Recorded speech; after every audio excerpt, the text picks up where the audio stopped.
কোন বিপদ যদি বান্দাকে আল্লাহর প্রতি ফিরিয়ে নিয়ে আসে, ওই বিপদ ওই বান্দার জন্য আল্লাহর নেয়ামতের চেয়ে 1000 গুণ বেশি উত্তম। কারণ ওই বিপদের কারণে সে আল্লাহর প্রতি ফিরে এসেছে।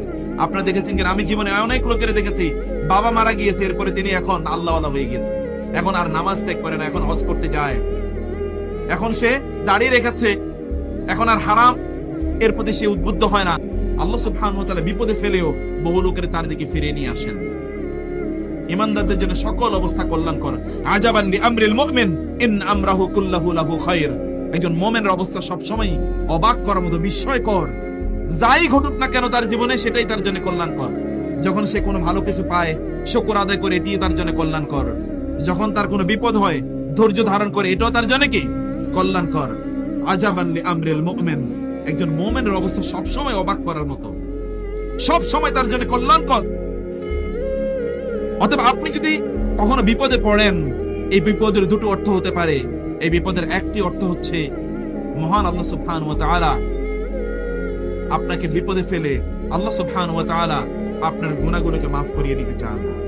কারণ একজন মুমিনের যখন বিপদ আসে, ওই বিপদ আসার পর মুমিন যদি ধৈর্য ধারণ করে, আল্লাহ সুবহানাহু ওয়া তাআলা তার গুনাহগুলো মাফ করে দেন।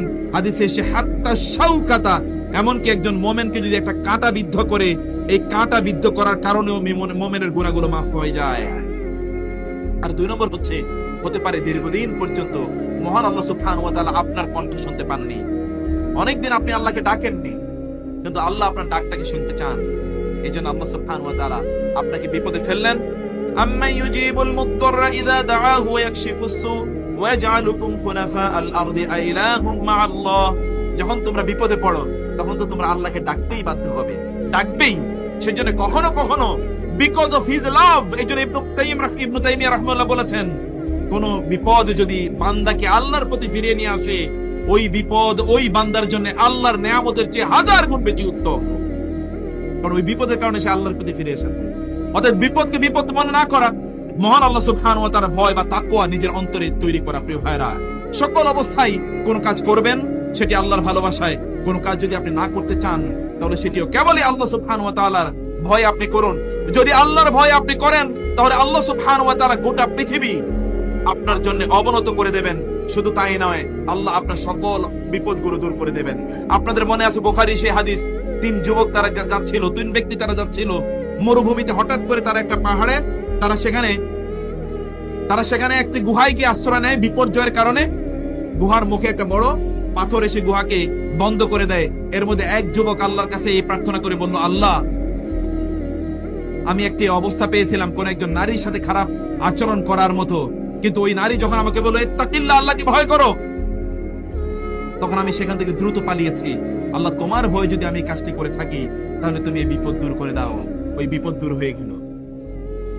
সেজন্য আপনি যদি আল্লাহ সুবহানাহু ওয়া তাআলা ভয় অন্তরে লালন করতে পারেন, আল্লাহ সুবহানাহু ওয়া তাআলা এইভাবে আপনার সবকিছুকে আল্লাহ সুবহানাহু ওয়া তাআলা আলোকিত করে দেবেন।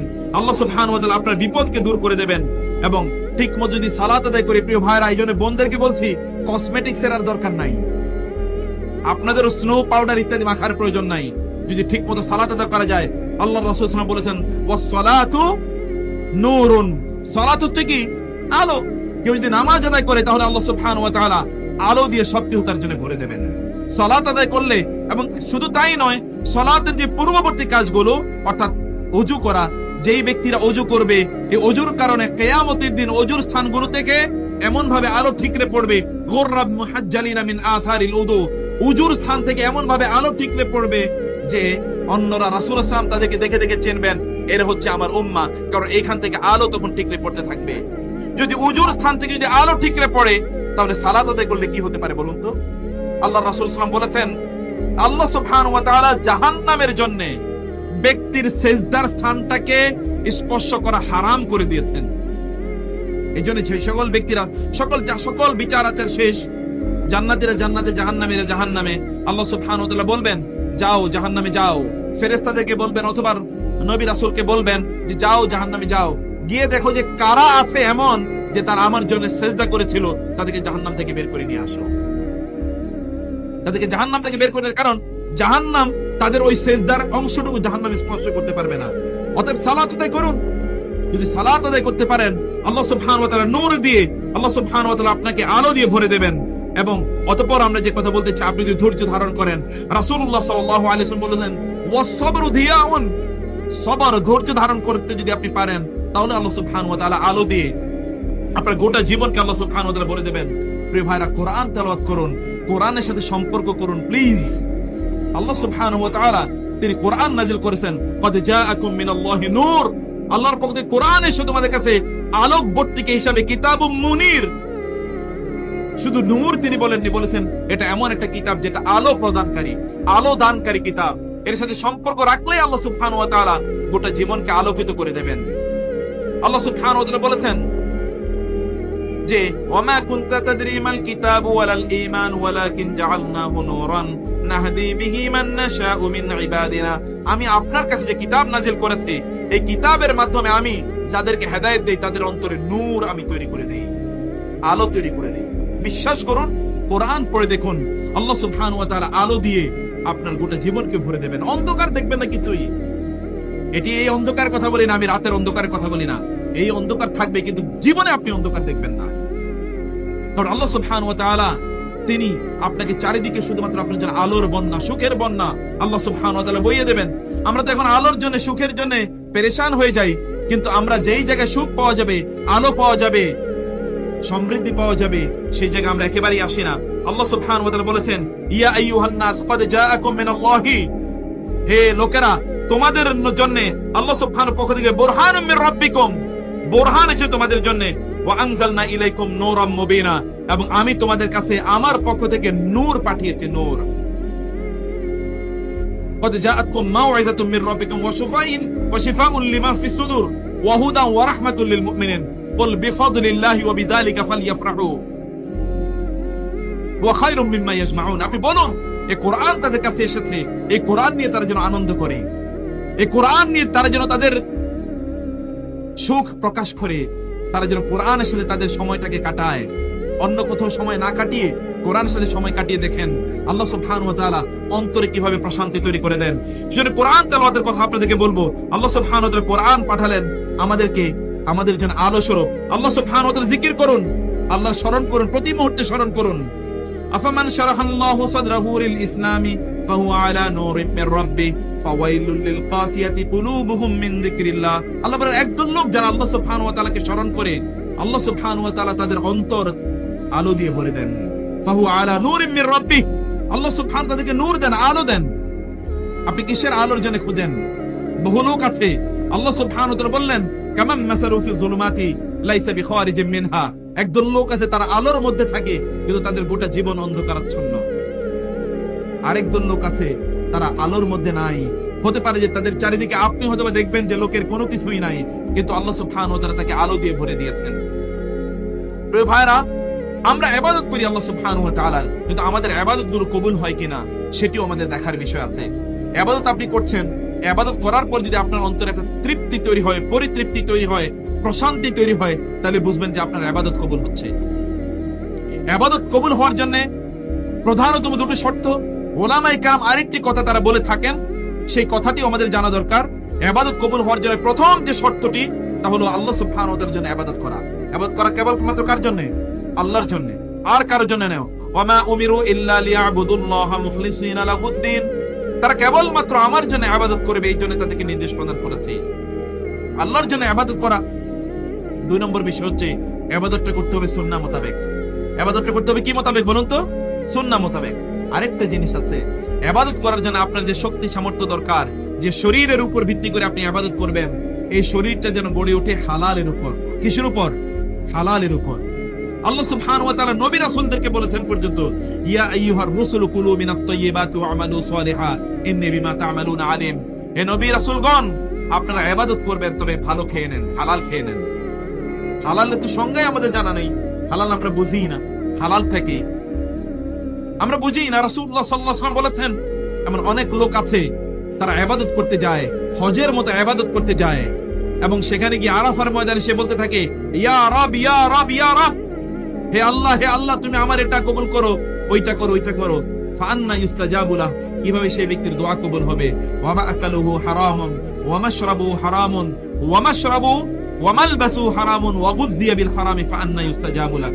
এই ব্যক্তির দোয়া কিভাবে কবুল হবে, তার ইবাদত কিভাবে কবুল হবে, তার খাদ্য হারাম, তার পানীয় হারাম, এখানে আসার জন্য যে জামা কাপড় সে ব্যবহার করেছে, যা ব্যয় করেছে, সবকিছুই হারাম, তার দোয়া কিভাবে কবুল হবে? আপনি যখন ইবাদত করবেন তার আগে হালাল খান। ইন্নাল্লাহা তাইয়্যিবুন লা ইয়াকবালু ইল্লা তাইয়্যিবান। আল্লাহ সুবহানাহু ওয়া তাআলা পুত পবিত্র, তিনি পুত পবিত্র ছাড়া কবুলই করেন না। মনে রাখতে হবে হালালের মধ্যে মহান আল্লাহ সুবহানাহু ওয়া তাআলা বারাকা রেখেছেন, বরকত রেখেছেন। কিসের উপর বলুন তো? হালাল। হালাল ছাড়া কোনো কিছুর মধ্যে বরকত নাই। হারাম কোনো বরকত নিয়ে আসতেই পারে না। সব বরকত আল্লাহ সুবহানাহু ওয়া তাআলা হালালের মধ্যে রেখে দিয়েছেন। এজন্য আপনি হালাল খাবেন, বরকত পাবেন, সুখ পাবেন, সমৃদ্ধি পাবেন, এবং আপনার পরিবারের পারিবারিক অঙ্গনে আপনি দেখতে পাবেন যে এখানে ব্যাপক পরিমাণ সুখ রয়েছে, যদি আপনি হালাল খেতে পারেন। আল্লাহ সুবহানাহু ওয়া তাআলা তিনি আমাদেরকে নির্দেশ প্রদান করেছেন, ইয়া আইয়ুহাল্লাযীনা আমানু কুলু মিন তাইয়্যিবাতি মা রাযাকনাকুম, ইয়া আইয়ুহান নাস কুলু মিম্মা ফিল আরদি হালালান তাইয়্যিবা, ইয়া আইয়ুহাল্লাযীনা আমানু কুলু মিম্মা ফিল আরদি হালালান তাইয়্যিবা। তিনি মানুষদেরকে একই কথা বলেছেন সূরা বাকারায়, আর আবার তিনি মুমিনদেরকে বলেছেন। প্রথমত তিনি জেনারেলি সকল মানুষকে লক্ষ্য করে বললেন, হে মানুষরা তোমরা হালাল খাও। অতঃপর তিনি ঈমানদারদেরকে লক্ষ্য করে বললেন, তোমরা হালাল খাও ঈমানদাররা, হে মুমিনরা তোমরা হালাল খাও। যদি তোমরা হালাল না খাও তাহলে তোমাদের দুনিয়াও শেষ, আখিরাতও শেষ। বিশ্বাস করুন প্রিয় ভাইরা, আমি জানি এরকম বহু লোক আছে, তাদের প্রচুর পরিমাণ ইনকাম, ইনকামের অভাব নাই, কিন্তু তাদের নিজেদের জীবনেও কোনো সুখ নেই, তাদের পরিবারের জীবনেও সুখ নেই, এবং তাদের অভাব অনটন কোনো কিছুই গোছায় না, এবং তাদের সমস্যাও কোনোদিন সমাধান হয় না। একটাই মাত্র কারণ, সে হালালের উপর নির্ভর করে না। আরেকটি, আরো বহু লোকের দেখেছি, সেই সকল লোকেরা তার হালালের উপর নির্ভর না করার কারণে আল্লাহ সুবহানাহু ওয়া তাআলা তাদেরকে দিয়ে কোনো ভালো কাজও করেন না। দুই একটা যদি ভালো কাজ তারা করে থাকেন, তাহলে এগুলো তারা মানুষকে দেখানোর জন্য করেন, আল্লাহ সন্তুষ্টির জন্য তারা করেন না। আল্লাহ সুবহানাহু ওয়া তাআলা তিনি নবী রাসূলদেরকেও যেই নির্দেশ প্রদান করেছেন, মুমিনদেরকেও সেই নির্দেশ প্রদান করেছেন, এবং তিনি এই কথা বলেছেন যে রাসূলুল্লাহ সাল্লাল্লাহু আলাইহি ওয়াসাল্লাম বললেন, যেই ব্যক্তির শরীরটি হারামের উপর ভিত্তি করে বড় হয়ে উঠেছে, ফান্নারু আউলালা, জাহান্নামী ওই ব্যক্তির জন্য কি শ্রেয় জায়গা, তার অবস্থানের জায়গা হলো জাহান্নাম। আপনি যখন হালাল ইনকাম করবেন, আল্লাহ সুবহানাহু ওয়া তাআলা বারাকা দিয়ে, বরকত দিয়ে সবকিছু ভরে দেবেন। আপনার সকল প্রয়োজন আল্লাহ সুবহানাহু ওয়া তাআলা মিটিয়ে দেবেন। আপনার যতটুকু আছে ততটুকুর মধ্যেই আল্লাহ সুবহানাহু ওয়া তাআলা আপনার জন্য পর্যাপ্ততা রাখবেন। রাসূলুল্লাহ সাল্লাল্লাহু আলাইহি ওয়াসাল্লাম বললেন, সেই ব্যক্তি মান আসবাহা মিনকুম আমিনান ফি সিরবিহি মুআফান ফি জাসাদিহি ওয়া ইনদাহু কুতু ইয়াউমিহি ফাকান্নামা হুইযাত লাহুদ দুনিয়া বিহাদাফিরিহা। কোন একজন ব্যক্তি তিনি যদি সকালবেলা যখন ঘুম থেকে উঠেছেন তখন তিনি সুস্থ, এবং তার আশপাশে তার কোনো থ্রেট নাই, নিরাপত্তার কোনো অভাব নাই, এবং তার কাছে বেঁচে থাকার জন্য যথেষ্ট পরিমাণ খাদ্য আছে, সেই ব্যক্তি যেন গোটা দুনিয়ার রাজা। সে ব্যক্তি যেন কি গোটা দুনিয়ার রাজা। তো আমাদের মূল প্রবলেম হলো, অশান্তির মূল কারণ হলো আমাদের কতটুকু প্রয়োজন এটা আমরা জানি না, এবং আমরা হালাল এবং হারাম কোনোটাই আমরা বুঝি না। আল্লাহ রাসূল সাল্লাল্লাহু আলাইহি ওয়াসাল্লাম বললেন, ইয়াতি আলান নাসি জামানুন ইয়াকুনু হালাকাতুর রাজুল আলা ইয়াদাই আবওয়াইহি। রাসূল বললেন, এমন একটি সময় আসবে যখন লোকের ধ্বংস হবে তার পিতামাতার কারণে। ভালো করে খেয়াল করবেন, তার পিতামাতার কারণে ধ্বংস হবে, অথবা তার স্ত্রী অথবা স্বামী স্ত্রীর কারণে ধ্বংস হবে, অথবা তার সন্তানদের কারণে ধ্বংস হবে, অথবা তার আত্মীয় স্বজনদের কারণে ধ্বংস হবে। সেই সময়ে লোকেরা তাদের দিনকে রক্ষা করতে হলে তার এক জায়গা থেকে আরেক জায়গা তারা কিছুক্ষণ পর পর পালিয়ে বেড়াতে হবে, তাদেরকে দিনকে রক্ষা করতে হলে। সেই সময় রাসূল সাল্লাল্লাহু আলাইহি ওয়াসাল্লাম বললেন, হাল্লাত লাকুম আল আযুবাতু, তখন প্রয়োজনে তোমরা বিয়ে করে থেকে না, বিয়ে করবে না প্রয়োজনে তখন, কারণ বিয়ে করলে তোমাদের আরো সমস্যা তৈরি হবে। সাহাবায়ে কেরামরা বলেন, ইয়া রাসূলুল্লাহ, আপনি আমাদেরকে নির্দেশ প্রদান করলেন বিয়ে করার জন্য, আবার আপনি বলেন এমন একটা সময় আসবে যেই সময় আমাদের জন্য বিয়ে না করাটাই প্রয়োজনে উত্তম হবে, সেই সময় কি হাদিসটা সহিহ? রাসূল সাল্লাল্লাহু আলাইহি ওয়াসাল্লাম বললেন যে সেই সময়ে মানুষ তাদের পিতা মাতা অথবা তাদের সন্তান সন্ততি বা তাদের স্ত্রী অথবা তাদের আত্মীয় স্বজনের কারণে সে ধ্বংসের মুখে নিমজ্জিত হবে। কিভাবে ধ্বংসের মুখে নিমজ্জিত হবে?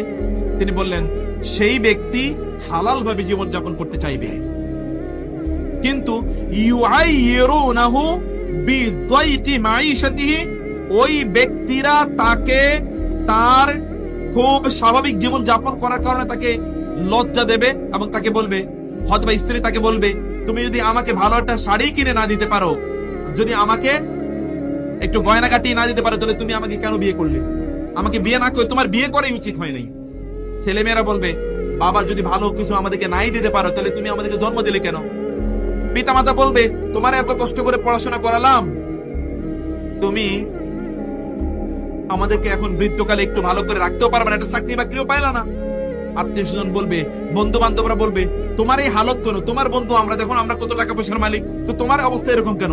তার আত্মীয় স্বজন তাকে বলবে, ওই তোমার বন্ধুরা অথবা তোমার কাজিনরা, তোমার খালাতো ভাই, মামাতো ভাই, ফুফাতো ভাইরা, তাদের কত টাকা পয়সা আছে, তোমার অবস্থা এত খারাপ কেন? তুমি এত নির্বোধ কেন?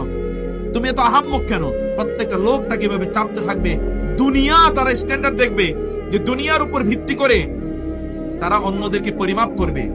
দুনিয়া থেকে সফল, এটাই তাদের কাছে একমাত্র সফলতার মানদণ্ড। এই ব্যক্তি তখন অন্যের সামনে তার লজ্জা রক্ষা করার জন্য, তার সম্মান রক্ষা করার জন্য, অন্যের কাছ থেকে লজ্জিত হওয়ার ভয়ে সে ব্যক্তি তখন কি করবে? এই দিকে হাত দেবে, ওই দিকে হাত দেবে, এই দিকে হাত দেবে, ওই দিকে হাত দেবে। সে যেখান থেকে মনে চায় সেখান থেকে সংগ্রহণ করবে। ইউরিদুহু মাওয়ারিদাল হালাক। ওই ব্যক্তিকে তখন এই জাতীয় প্ররোচনা তখন তাকে ধ্বংসের মুখে নিমজ্জিত করবে। কারণ তার স্ত্রী তো তাকে বাসায় আসলে তাকে বলবে যে তোমাকে তো আমি ওটা দিয়ে এনে আনতে বলেছিলাম, এটা তুমি আনলে না কেন? সন্তানরা বলবে ওটা আনতে বলেছিলাম, পিতামাতাকে এটা কথা বলবে, অন্যরা এই কথা বলবে। এই লজ্জা ওই ব্যক্তি তখন হালাল এবং হারাম কোনোটাই বাঁচবে না, যেখানে যা পায় সেটাই সেখন গ্রহণ করা শুরু করে দেবে। আপনাদেরকে বলছি প্রিয় ভাইরা, কখনো দুনিয়াকে স্ট্যান্ডার্ড বানাবেন না। আল্লাহ রাসূল সাল্লাল্লাহু আলাইহি ওয়াসাল্লাম বলেছেন, মান জাআল হাম্মাহু হাম্মাল আখিরা। কোন একজন ব্যক্তি যদি আখিরাতকে তার একমাত্র দৃষ্টি বানিয়ে না, তার একমাত্র টেনশন হলো আখিরাতের মুক্তি, আল্লাহ সুবহানাহু ওয়া তাআলা দুনিয়াকে তার জন্য সহজ করে দেবেন। দুনিয়া তার পেছনে দৌড়াতে থাকবে, তার যত প্রয়োজন আছে আল্লাহ সুবহানাহু ওয়া তাআলা সকল প্রয়োজন দূর করে দেবেন। আল্লাহ সুবহানাহু ওয়া তাআলা তাকে এমন কাজে ব্যস্ত রাখবেন যে কাজগুলো তার জন্য কল্যাণকর, এবং আল্লাহ সুবহানাহু ওয়া তাআলা তার মধ্যে এমন একটি আভিজাত্য তৈরি করে দেবেন, পার্সোনালিটি তৈরি করে দেবেন, ব্যক্তিত্ব তৈরি করে দেবেন। ওই ব্যক্তিকে দেখলেই মনে হবে যে না, এই লোক তো খুবই সম্ভ্রান্ত। আর কোন একজন ব্যক্তি যদি দুনিয়ার জন্য দৌড়ায়, আল্লাহ সুবহানাহু ওয়া তাআলা তার ললাটেই এরকম একটা ভাব তৈরি করে দেবেন যে এই লোকটা প্রচন্ড গরিব। আপনি দেখবেন যে কিছু কিছু লোক আছে প্রচুর টাকা পয়সার মালিক, আপনি তার কাছে গেলে চাওয়ার আগে বলবে, ভাই খুব বিপদে আছে, কিছু টাকা পারলে দিয়ে যে। আল্লাহ সুবহানাহু ওয়া তাআলা, কারণ দুনিয়ায় তার মাত্র একমাত্র তার টেনশন হলো দুনিয়া। ওই জন্য আল্লাহ সুবহানাহু ওয়া তাআলা তার অন্তরে কি করে দিয়েছেন? অভাব তৈরি করে দিয়েছেন, তার চেহারায় অভাব তৈরি করে দিয়েছেন। রাসূলুল্লাহ সাল্লাল্লাহু আলাইহি ওয়াসাল্লাম আবু হুযায়ফাকে লক্ষ্য করে বললেন, তোমরা ধন কাকে বলো? প্রাচুর্য কাকে বলো? মানে প্রাচুর্য মানে হলো সম্পদ থাকা। রাসূল বলেন, ইন্নামাল গিনা গিনান নাফস, ইন্নামাল গিনা গিনান নাফস। আসলে অন্তরের প্রাচুর্যতাই হলো রিয়েল প্রাচুর্যতা। মানুষের ধন সম্পদ, অন্তরের ধন হচ্ছে রিয়েল ধন। ওই ধন রিয়েল ধন নয়, ওই ধন রিয়েল সম্পদ নয়, যেই সম্পদের পেছনে আমরা ঘুরি। অন্যায়ভাবে কোন সম্পদের মালিক হলে ওই সম্পদ আমাদের জন্য বারাকা নিয়ে আসে না। আল্লাহ সুবহানাহু ওয়া তাআলা বলেছেন, ইন্নাল্লাযীনা ইয়াকুলুনা আমওয়ালাল ইয়াতামা ইন্নামা ইয়াকুলুনা ফি বুতুনিহিম নারা ওয়া সায়াসলাউনা সাঈরা। যারা হারাম খায়, ইয়েতিমদের সম্পদ এবং অন্যান্য হারাম সম্পদ খায়, এরা যেন আসলে আগুন খেলো এবং অচিরেই সে জাহান্নামে নিক্ষিপ্ত হবে। রাসূলুল্লাহ সাল্লাল্লাহু আলাইহি ওয়াসাল্লাম তিনি হারামের বিভিন্ন দিক বলে দিয়েছেন। কোরআন আল্লাহ সুবহানাহু ওয়া তাআলা তিনি যারা সুদ খায় তাদের ব্যাপারে তিনি বললেন, লা ইয়াকুমুনা ইল্লা কামা ইয়াকুমুল্লাযী ইয়াতাখাব্বাতুহু শাইতানু মিনাল মাস যালিকা বিআন্নাহুম ক্বালু ইন্নামাল বাইউ মিসলুর রিবা ওয়া আহাল্লাল্লাহুল বাই'a ওয়া হাররামার রিবা। রিবা মানুষের উপর জুলুম করে মানুষের সম্পদ নেয়া। আপনি হয়তোবা আরেকজনের আয় একটু ঠেলে অন্যের একটু সম্পদ আপনি নিয়ে গেলেন। রাসূল সাল্লাল্লাহু আলাইহি ওয়াসাল্লাম বলেছেন, লা তুওয়াদ্দুনাল হুকুকা ইয়াওমাল কিয়ামাতি, কিয়ামতের দিন তোমরা অন্যের হকগুলো আদায় করে দিতেই হবে, কোনো উপায় নাই, দিতেই হবে তোমাদেরকে আদায় করে। এমনকি আল্লাহ সুবহানাহু ওয়া তাআলা সেদিন শিংবিহীন একটি বকরিকে, যদি শিংওয়ালা কোনো বকরি গুতা দেয়, এই দুটো বকরিকে তিনি পুনর্জীবিত করে বলবেন, ওই শিংবিহীনটাকে বলবেন, তোমাকে শিং দেওয়া হলো, ওকে একটা গুতা দিয়ে দাও না।